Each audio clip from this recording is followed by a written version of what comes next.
Silakan duduk Bapak Ibu. Salam dari Rimpert, dari West Australia, ya, Western Australia. Saya bersyukur pagi ini saya boleh ada di sini karena kemurahan Tuhan. Hari-hari ini saya ingin sampaikan, saya ingin terus mengingatkan. Karena saya tahu saya sebagai hamba Tuhan bukan hanya untuk berkhotbah, tapi saya harus mengingatkan kita semua, justru juga untuk diri saya. Bahwa kita hari-hari ini berada di hari-hari di mana lompatan terakhir kita harus mencapai apa yang Tuhan mau. Amin. Saya katakan, ini hari-hari kita di mana kita berdiri, dalam lompatan terakhir kita harus mencapai apa yang Tuhan mau. Say amin. Haleluya, puji Tuhan. Pagi ini saya ingin mengingatkan juga, bukan mau khotbahin karena ayat ini sudah berkali-kali dan tadi Pak Arifin juga sudah menyampaikan ya. Serahkanlah dirimu untuk dididik untuk Tuhan. Dalam tema kita loving God. Ya, tetap masih di posisi ini gitu ya Saudara. Karena terlalu banyak anak Tuhan rajin ke gereja, rajin pelayanan, rajin segala-galanya untuk membangun iman mereka. Tapi sekedar sampai di situ aja. Tidak untuk membangun diri dan iman mereka secara utuh di hadapan Tuhan. Ini yang seringkali kita gagal. Bahwa proses hidup kita beriman kepada Tuhan itu membutuhkan ketekunan. Betul saudara? Proses hidup kita untuk membangun iman kita itu membutuhkan kesetiaan. Ada amin? Nah, proses-proses ini yang sering sekali kita tidak tahan. Dan tidak mampu untuk menyelesaikannya dengan luar biasa yang Tuhan mau. Seringkali kita sudah mulai melemah, awalnya kita begitu dahsyat, akhirnya penyelesaian kita hilang gak tahu kemana. Makanya itu kita harus memiliki satu keyakinan bahwa kita harus menyelesaikannya. Ya, melakukannya dengan baik dan finish well. Sampai setuju? Melakukannya dengan sungguh-sungguh dan finish well. Karena kita butuh itu. Kita nggak butuh untuk kehidupan di dunia ini. Makanya saya sering katakan buat, di sana banyak ibu-ibu ya saudara ya di gereja saya. Bapak-bapaknya tuh dikit. Nggak tahu bapak-bapaknya kemana tuh di sana. Mungkin cari dolar terus ya. Tapi ibu-ibunya wah semangat semuanya. Mereka begitu cari Tuhan dengan sungguh-sungguh. Ya, saya katakan bahwa kita hari-hari ini jangan hanya membesarkan keduniawian kita. Persiapkan eternal life kita. Persiapkan itu. Karena apa? Yang duniawi itu akan kita tinggalkan. Betul? Yang duniawi itu akan kita tinggalkan. Mungkin ada yang berkata gini, tapi kita tetap masih tinggal di dunia. Betul, kita masih tetap tinggal di dunia ini. Tapi persiapkanlah diri saudara. Karena saudara ini hanya mampir. Betul enggak? Kita bukan warga di dunia ini, tapi kita warga kerajaan surga yang diizinkan Tuhan untuk kita berada, untuk kita berlatih, untuk kita mempersiapkan diri. Karena mencintai Tuhan itu tidak hanya I love you God, I love you Lord. Itu aja. Atau sampai selesai di situ, tidak. Dikatakan serahkan dirimu untuk dididik sama Tuhan. Nah di sini orang gak mau untuk dididik itu. Jarang orang mau untuk dididik. Selesai, pokoknya aku udah cinta Tuhan, rajin ke gereja, apalagi kasih persembahan dan sebagainya. Tapi jangan sekali-sekali tegur aku, jangan sekali-kali ada masalah dalam hidupku, jangan sekali-kali di gereja pendetanya ngomongin aku atau manggil aku, negur aku. Tidak saudara, proses itu memang gak enak. Siapa yang bilang proses itu enak? Gak enak saudara, proses. Dalam 84 tahun 84 saya bertobat sampai hari ini. Apa saya selesai di proses? Belum saudara. Proses terus berjalan. Ya, perjalanan iman kita akan terus diproses. Nah ini yang harus saudara dan saya mengerti. Proses itu membuat kita, kalau Rasul Paulus katakan proses itu membuat kita semakin apa? Tahan uji. Semakin disiplin. Semakin benar-benar punya on fire di dalam diri kita. Ya, sehingga kita betul-betul mengerti bahwa mengasihi Tuhan itu bukan hanya cukup di situ aja. Ya, dengan nyanyian kita, dengan pelayanan kita, dengan khotbah kita kali, dengan apa saja yang bisa kita lakukan buat Tuhan. Mengasihi Tuhan itu adalah hubungan antara saudara dengan Tuhan sendiri. pribadi. Bukan disangkut pautkan dengan pelayanan, bukan disangkutkan dengan persembahan saudara, bukan disangkutkan dengan kebaikan dan semuanya. Tapi mengasihi Tuhan itu, Tuhan lebih memilih engkau di dalam hidupnya. Tuhan ingin memilih hidup kita pribadi, lepas pribadi. Nah, mengasihi Tuhan, jika kita mencari Tuhan, kalau kita sudah belajar mencari Tuhan dengan sungguh-sungguh, Tuhan, saudara dan saya tetap akan diuji, betul enggak saudara?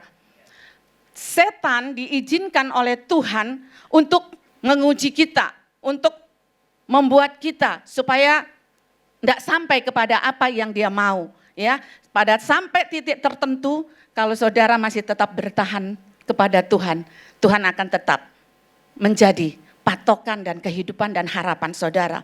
Nah, jangan berpikir bahwa dengan kita menerima Tuhan, semuanya menjadi beres. Siapa yang di sini percaya?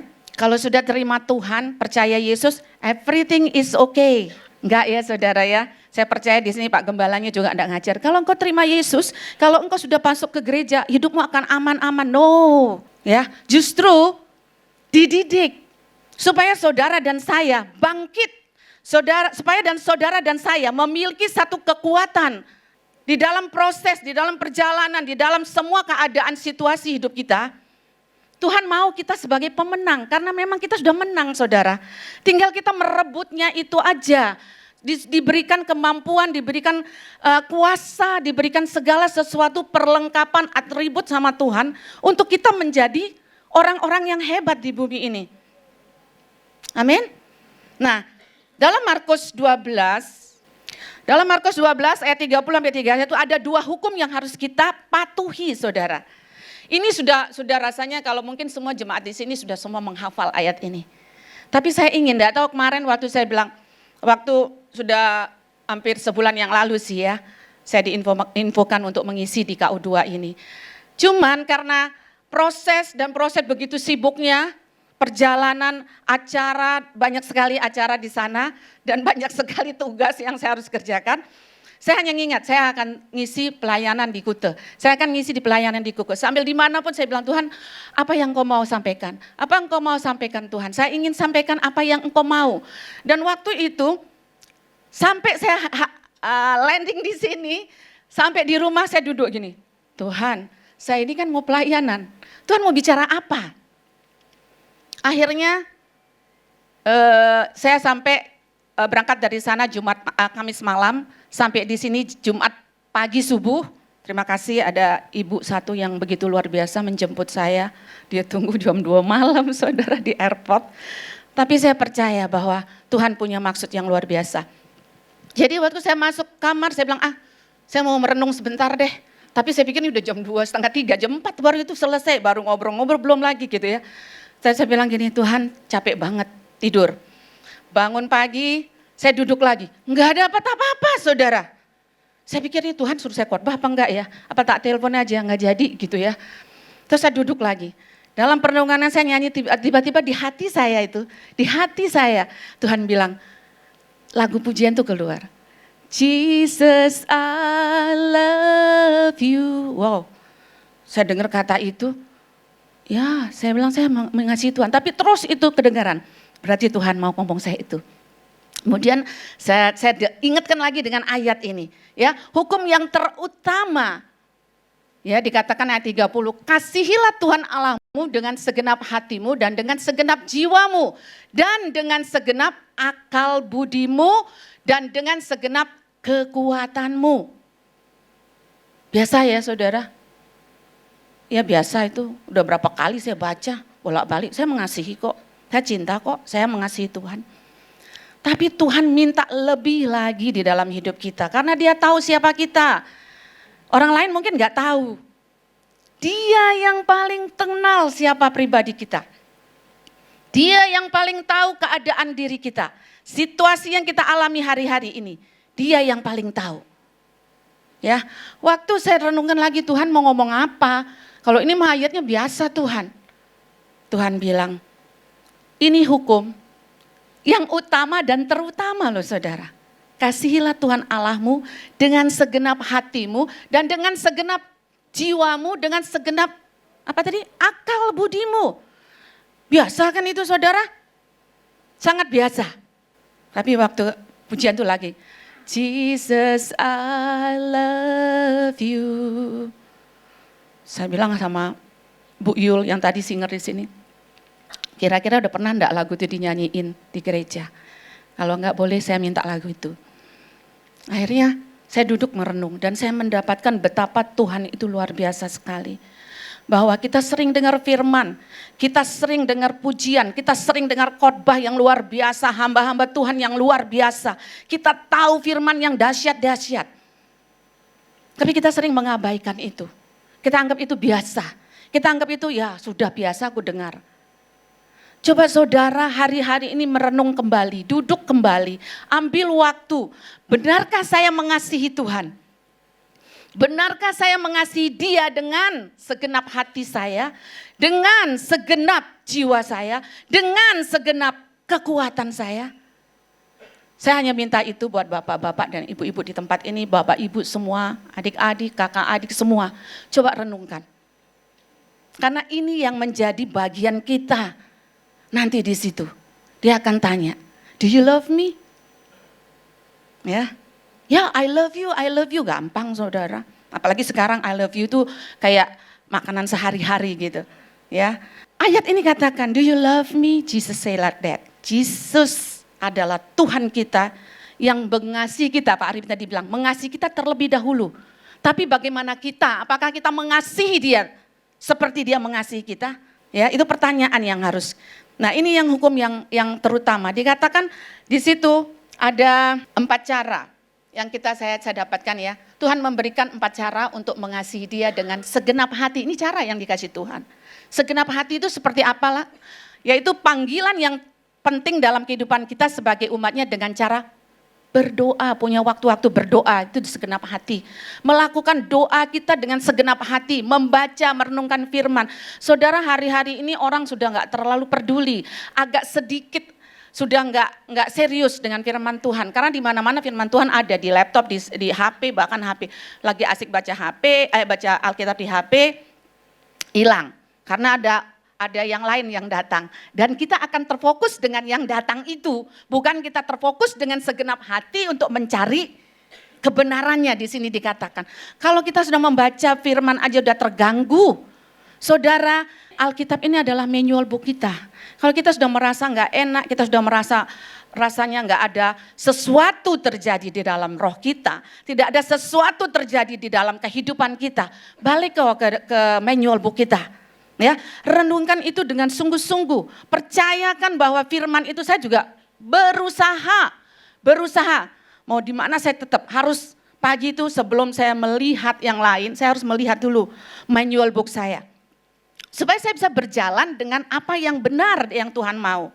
Kadang kita selalu sudah biasa. Oh, saya sudah hafal ayat itu. Oh, saya sudah ngerti firman itu. Enggak, yang Tuhan suruh itu katakan apa? Membaca dan merenungkan firman. Renungkan itu artinya duduk diam. Membaca dengan melatih. Itu perlu saudara. Hari-hari ini sudah enggak level, enggak zaman kata orang. Pokoknya kita udah dengar khotbah, YouTube apa semua itu sudah banyak khotbah tentang firman. Tapi saya mau kasih tahu buat saudara dan saya. Bahwa ini manual book tidak boleh hilang dari hidup kita. Kita harus terus berpegang kepada manual book itu.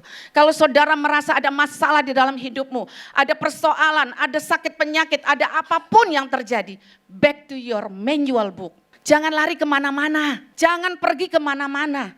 Jangan cari hamba Tuhan, sedikit-sedikit hamba Tuhan, doain. Boleh saudara, tapi please dididik, tadi firman Tuhan katakan. Didik kita ini sebagai orang beriman akan bertanggung jawab pribadi lepas pribadi di hadapan Tuhan. Bukan karena saya sudah didoain sama Pak Anton, setiap minggu kalau saya datang, saya sudah didoain selalu. Nggak ada impact apa-apa. Kalau saudara nggak punya iman yang bertumbuh, betul?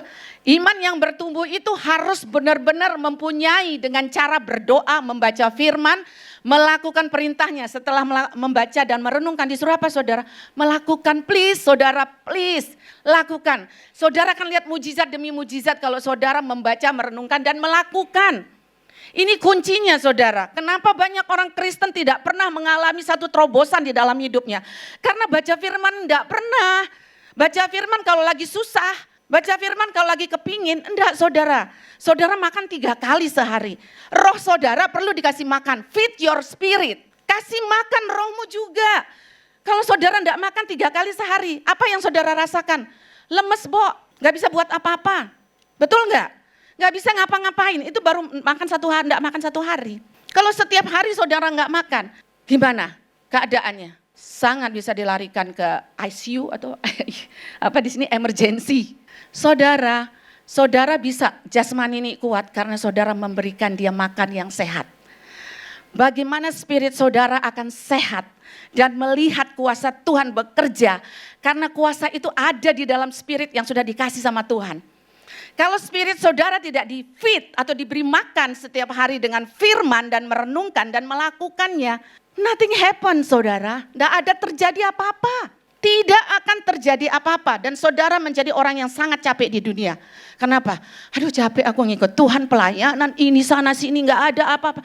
Terus ngalami sesuatu yang tidak pernah menikmati kebaikan Tuhan, tidak pernah menikmati suasana-suasana yang indah bersama Tuhan.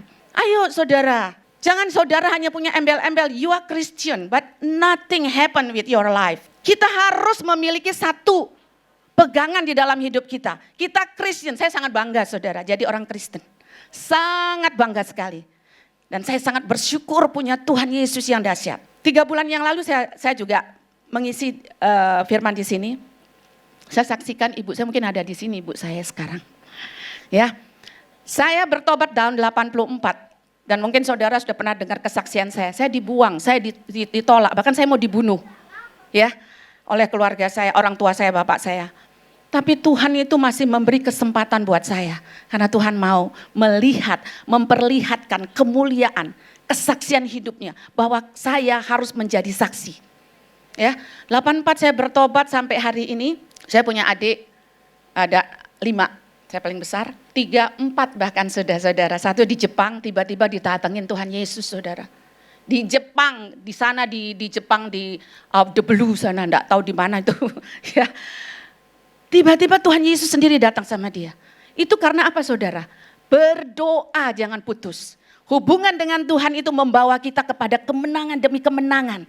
Amin. Tiba-tiba dia telepon, Mbak Dayu, Tuhan Yesus datang. Ngomong saya percaya kan Tuhan Yesus. Siapa yang injilin dia di sana? Saya hanya doa. Saya percayakan satu ayat yang terus saya bawa di dalam hidup saya dan saya klaim. 1 orang selamat, seisi rumahmu akan diselamatkan. Setiap saya berjalan kemana, thank you Jesus. 1 orang selamat, seisi rumah selamat. Itu aja yang ada di pikiran dan hati dan roh saya. Saya klaim, terima kasih Tuhan. 1 orang selamat, seisi rumah akan diselamatkan. Dan saya lihat betapa Tuhan bekerja luar biasa buat dan 4 adik saya. 4 apa 3? 3 adik saya bertobat. Sampai lupa. Masih 2 yang saya lagi terus doakan. Ya, 3 sudah terima Tuhan. Dan waktu saya mau pulang yang beberapa bulan yang lalu, tiba-tiba ibu saya pagi-pagi, saya siang mau berangkat, dia bilang, Dayu nanti kamu balik, saya mau dibaptis. Betapa luar, tepuk tangannya lemes banget. Saudara harus bersorak-sorai, 1 orang yang diselamatkan, sorga bersorak-sorai. Sorga loh saudara, bukan di sini, sorga yang bersorak-sorai. Amin. Percaya, doa itu membawa mujizat, membawa kemenangan, membawa satu perubahan terjadi. Dan besok, tanggal 25 saya akan membaptis ibu saya. Dahsyat Allah kita, ya. Benar-benar lakukan perintahnya.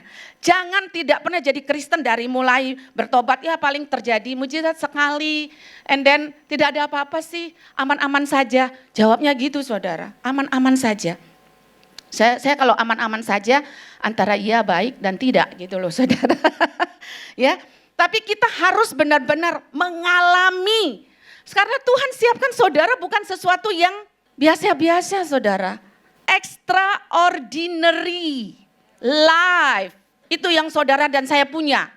Kalau saudara enggak memakainya, kalau saudara enggak menikmatinya, perlu ada tanda tanya besar. What happened with my life? What happened with my spiritual? Ada apa dengan hidup saya, percaya saya dengan Yesus? Saudara dengar mungkin kesaksian saya sudah berapa kali mau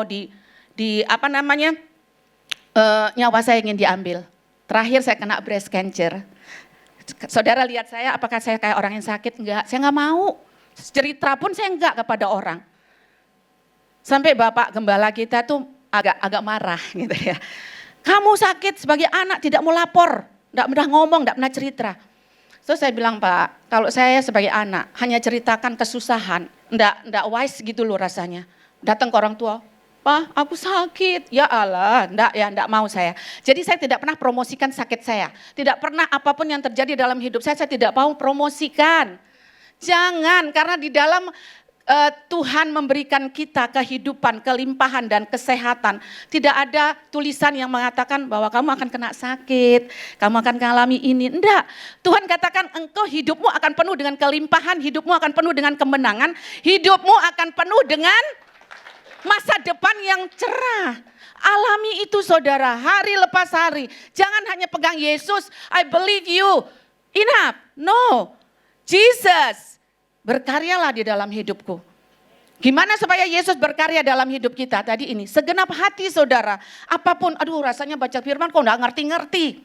Sudah berapa kali Bu saya baca tapi gak ada ngerti. Doa, sebelum engkau memulai membaca doa. Gak ngerti, baca. Kalau makan saudara, ini makanan apa ya? Dari apa ya? Enggak mungkin kan saudara makan ya karena lapar.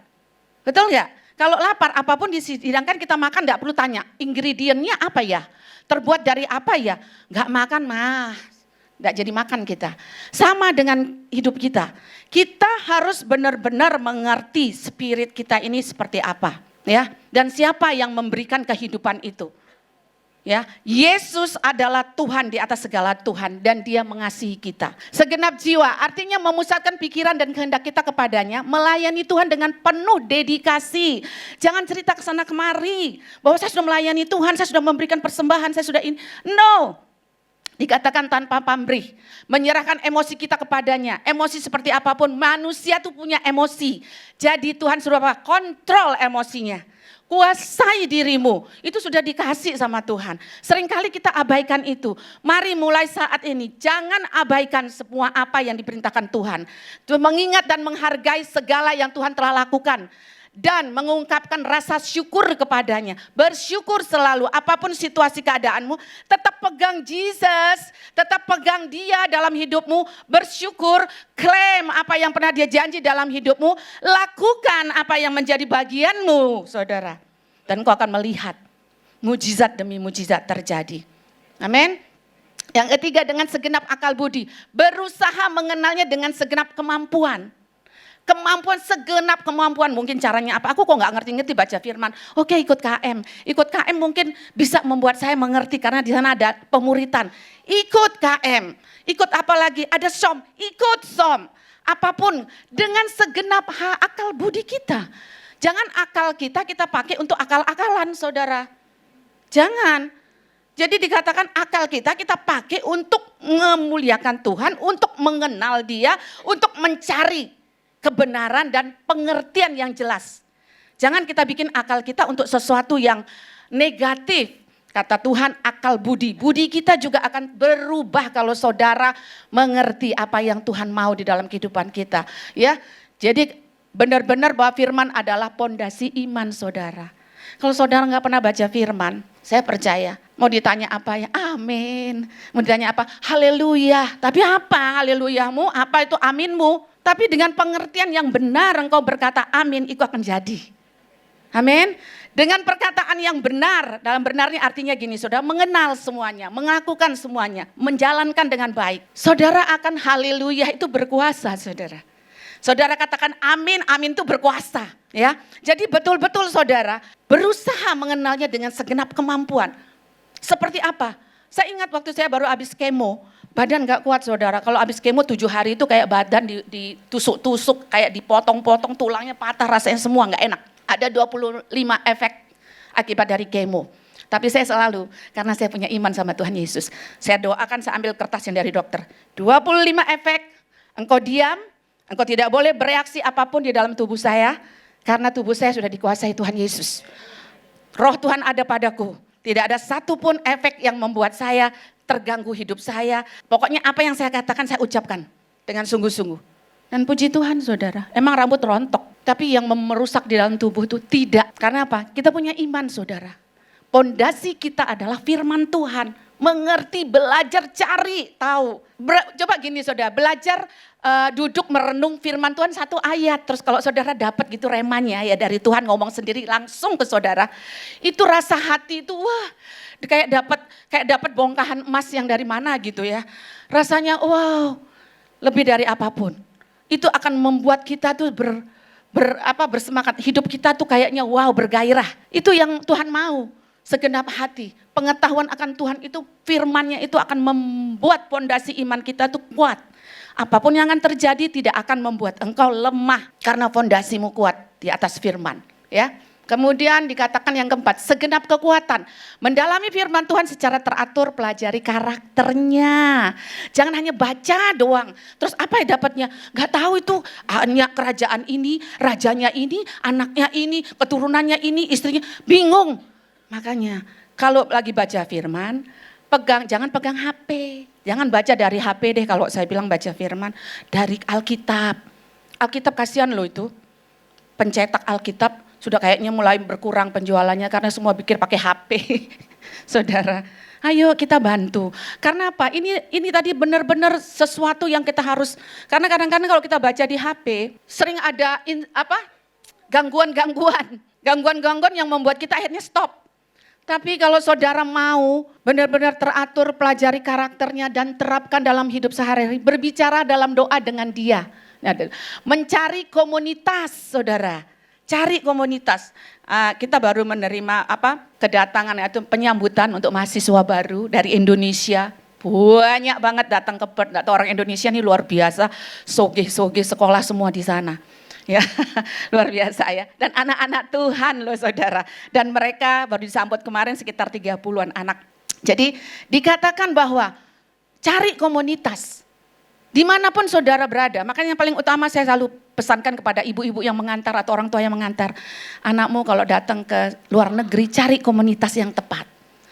Carikan komunitas yang tepat. Kemudian berbicara dalam doa dengan dia, mencari komunitas, bersaksi tentang dia, bagaimana Tuhan bekerja dalam hidupmu dan mengapa engkau mencintainya. Ini harus terus dilakukan setiap hari saudara. Kalau enggak, roh kita ini lemah saudara, sangat lemah. Ya. Kemudian, perintah utama yang kedua. Yang kedua ini penting sekali. Saudara-saudaraku yang kekasih, marilah kita saling mengasihi sebab kasih itu berasal dari Allah. Dan setiap orang yang mengasihi Allah lahir dari dan mengenal Allah sebab Allah adalah kasih. Kalau saudara tidak punya kasih, saudara belum kenal Tuhan. Bagaimana kita bisa mengasihi Tuhan kalau kita belum bisa mengasihi sesama? Tuhan satu bilang, kalau belum engkau bisa mengasihi sesama, balik kau. Kalau belum engkau mengampuni sesama, jangan datang kepadaku. Pengampunan itu datang pada saat kita mencari dia dengan sungguh-sungguh. Maka dia katakan, engkau akan baik. Hubunganmu vertikal dan horizontal itu akan terjadi di dalam hidup kita. Ya, jadi benar-benar saudara-saudara yang kekasih, marilah lupakanlah yang telah lalu saudara. Apa yang terjadi, ayo perubahan terjadi. Perubahan itu terjadi setiap saat di dalam hidup kita, betul? Kita harus merubah, jangan hanya berdiam dalam keadaan dan situasi yang seperti itu juga. Tidak ada mau terjadi perubahan apapun. Ya, kita harus benar-benar mengerti bahwa perubahan untuk kita komunitas, kita manusia yang berkomunitas, komunal. Jadi kita harus benar-benar mengerti bahwa kita ada di dalam satu gereja yang begitu banyak orang. Kita harus bisa menerapkan kasih ini, makanya itu ada gereja. Supaya kita bisa menerapkan kasih Bapa itu dalam hidup kita. Karena kita sudah menerimanya dari Bapa. Tapi kalau kita belum bisa, bagaimana kita bisa menerapkannya itu di dalam hidup kita? Agak bentrok dikit, ya bisa. Namanya itu dididik saudara, betul nggak? Tapi jangan dibiarkan, jangan dibesar-besarkan, tapi mulai datang. Jadi gentleman di dalam iman saudara. Datang kalau engkau salah sama orang. Ampuni kalau engkau harus mengampuni. Jangan bawa engkau mengikat dirimu dengan tidak mau mengampuni. Engkau akan terikat terus, tidak pernah mendapatkan kelepasan, kebebasan, pengharapan, bahkan kemenangan di dalam hidupmu. Ya, jadi Tuhan mau kita lebih lagi. ya, mengasihi. Jadi lupakan yang telah lalu. Nah, perintah Tuhan yang kedua yaitu mengasihi sesamamu.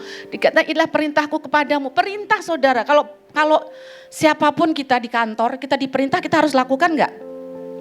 Harus. Ini Tuhan loh yang memerintah kita. Tuhan, Raja di atas segala raja. Lakukan perintahnya dengan sungguh-sungguh. Engkau akan melihat apa yang menjadi keinginan hatimu. Tuhan juga akan tahu. Tuhan akan lihat. Ya, jangan pernah tidak melakukan firman-Nya. Jangan pernah tidak melakukan. Lakukanlah segala pekerjaanmu dengan cinta. Benar enggak? Ya, lakukan segala sesuatu pekerjaanmu dengan cinta. Apapun itu. Agak marah-marah. Ya deh, aku kalau di pihaknya dia juga bisa marah juga. Jadi posisikan semuanya itu kepada kita dulu. Ya, posisikan semuanya itu. Karena no one perfect. Betul enggak? Jadi kita, tapi jangan nih pakai sesuatu. Manusia kan belum sempurna. Tidak saudara, kita menuju kepada kesempurnaan. Tapi ada perubahan, betul? Perubahan mesti terjadi. Sampai setuju? Haleluya, bangkit berdiri.